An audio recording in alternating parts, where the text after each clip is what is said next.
Hey everyone, welcome to Rotten Skin, a critical lens to skincare. It's been a while since I filmed this early in the morning. It's a little just, I don't know if I can function properly at this time of day. But anyway, welcome back.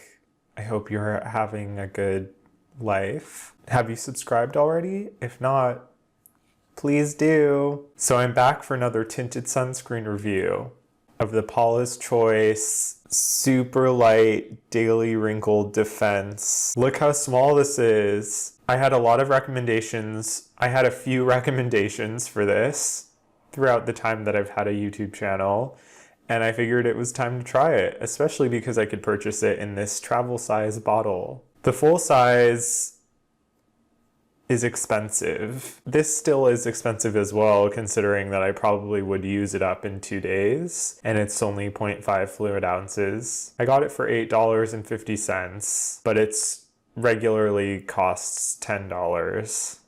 It was on sale a little bit.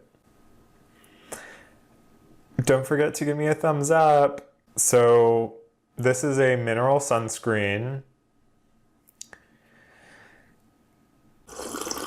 So I guess we could just start now. Paula's website states that this is a lightly tinted mineral-based formula that protects the skin from sun damage and fortifies it with state-of-the-art antioxidants. It does say it has a silky texture that leaves a soft, matte finish, so that sounds appealing for sure. So some of their claims are that you'll see a more even-looking skin tone from first-time use, and that you'll see that your skin feels and looks firmer with daily use. They've got some really enthusiastic writers in their marketing department, I see.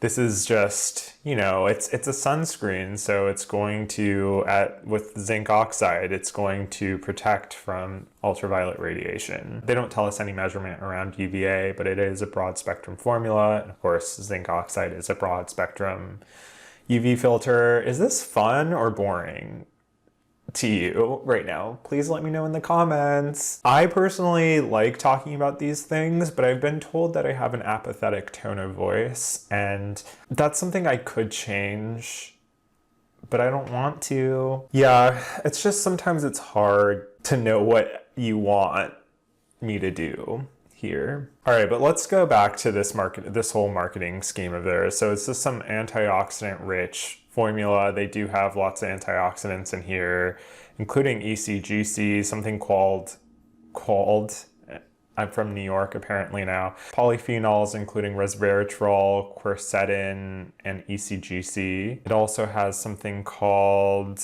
I don't even know how to pronounce this, but it is a microalgae, so it's just another antioxidant from the sea. It also has some anti-inflammatory ingredients like bisabolol, bisabolol. Anyway, it's a component of chamomile and has anti-inflammatory properties. It also has some willow bark extract, which is a natural source of salicylic acid. Salicylic acid does have anti-inflammatory properties, even though it does have also exfoliating properties. And when I see it in a formula, I kind of assume that, you know, this is probably a product more for oily skinned individuals. This teensy tiny bottle does state, if you squint really hard, you can see it says that it's for normal or oily combination skin. And I have dry skin. However, I do use salicylic acid primarily to treat sebaceous filaments on my nose. And so I use this a couple of times a week now. Having it in sunscreen form is kind of, I don't really see the point. And back to the antioxidant piece, antioxidants in sunscreens can bolster the UV filters and stabilize them. However, we're looking at zinc oxide only in terms of the active sunscreen ingredients here. And zinc oxide is photostable. So in my opinion, having all of these antioxidants and stuff just really seems like a way for them to mark up the price. But I'm not against antioxidants by any means, but I prefer nowadays to get them through toners or essences. And essences or toners are really supposed to penetrate more deeply into the skin, whereas sunscreen in theory is supposed to sit just like on top of the skin, if not just really at the top layer of the skin. I don't know, people have varying opinions about this. It's kind of annoying. Basically, it's a zinc oxide formula. They don't even tell us if it's non-nano, so we don't even know how well it protects from UVA. I just assume if a company doesn't state that it's non-nano, that it is nano. Nanoparticles are anything smaller than 100 nanometers. So anything larger than that would be considered non-nano, and non-nano zinc oxide protects better across the full spectrum of UVA, including UVA type 1 and UVA type 2. I feel like I just woke up, like I snapped out of it. I just finished my tea and now I'm here, I'm ready, I'm here to go. But anyway, I'm still really excited to try this because, like I said, a few of you at least have mentioned this throughout my time reviewing tinted sunscreens, and some of you have stated this is your favorite one. So that's like, you know, I really want to try it. I'll probably finish the whole bottle today. Not really. Might as well. Look at this. It says it's gentle enough for sensitive skin, so we'll see. So yeah, anyway, we're gonna test the tint today and see what it looks like on my skin. I like wearing tinted sunscreens because it has some iron oxides in there, which can protect from visible light. Visible light can contribute to hyperpigmentation in individuals, particularly people with darker skin tones. So I always try to include iron oxides daily, of course. The more iron oxides, the better it seems. And in tinted formulas, you don't necessarily get a very large concentration of iron oxides, but it at least is something. Today I'm not wearing anything underneath other than an essence which has antioxidants in there, because I'm not going to rely on this alone for antioxidants.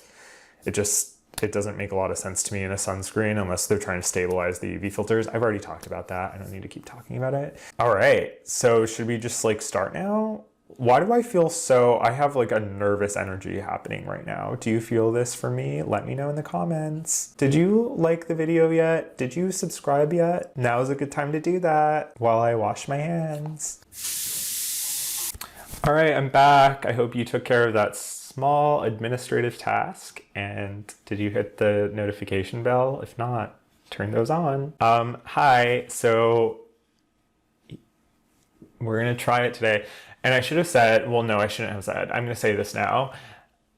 I would typically wear a chemical sunscreen underneath, like a Japanese or Korean sunscreens. I would do this to ensure that I have adequate UV protection across the entire spectrum. So this comes with a seal, and we like seals here. Not all companies do. But yeah, let's check out what this tint is looking like. I didn't really shake it, but whatever. Very light tint, which isn't necessarily bad. It definitely feels like light, like a very light formula. Yeah, I think I might like this actually.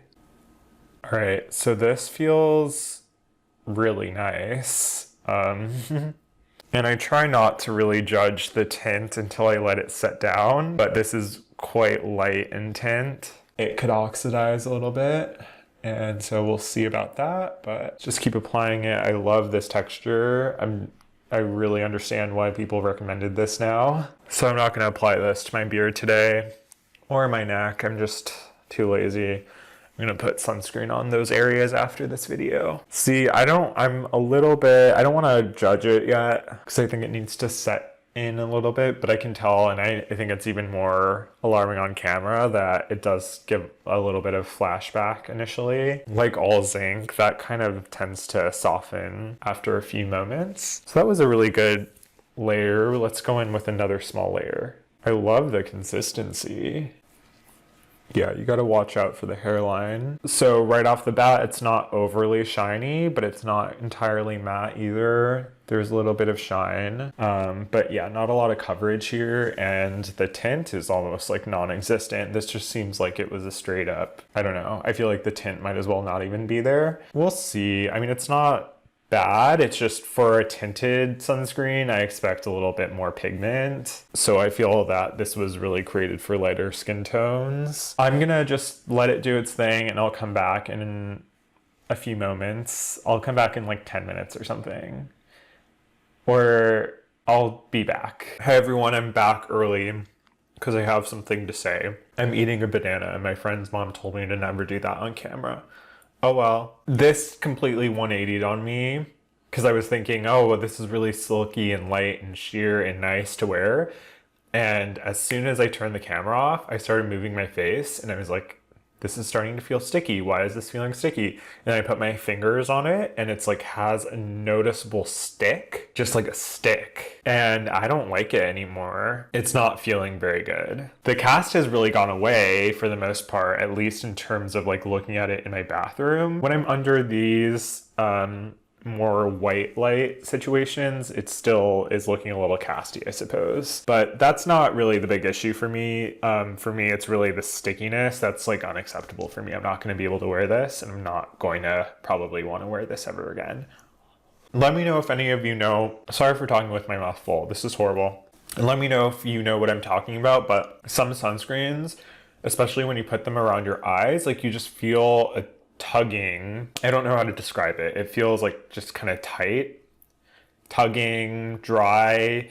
The Australian Gold Botanical Sunscreen did this to me, and the Supergoop CC screen. This one's surprising though, because this has a notably light texture when it comes out of the bottle, which is why I was like, wow, I'm gonna really like this. But it totally 180'd on me. And again, like the tint, it's good, but it's not enough pigment for me. I need more. And you can really tell if you have any freckles or sunspots even, if it's not covering those up at least a little bit, then it's not really a lot of coverage in terms of visible light protection. What I would do is really I would put a foundation on top of this, and right now the only foundation that I have been using is the Ordinary foundation, but I'm gonna try more out soon. But I just did a video on that if you're curious. So yeah, this was kind of a letdown for me, to be honest. And it's very expensive. Their 2-ounce bottle is like $33. So that's like a significant amount to pay, in my opinion, for a mineral sunscreen. I feel like they just sprinkled in some antioxidants to justify the price, but it's just like, I don't really care about having antioxidants in my sunscreens anymore. I really only use sunscreens with stable filters nowadays. I want to take this off of my face, honestly. I'm kind of upset. It's just not a good way to start the day for me to feel like my face is kind of like sticky.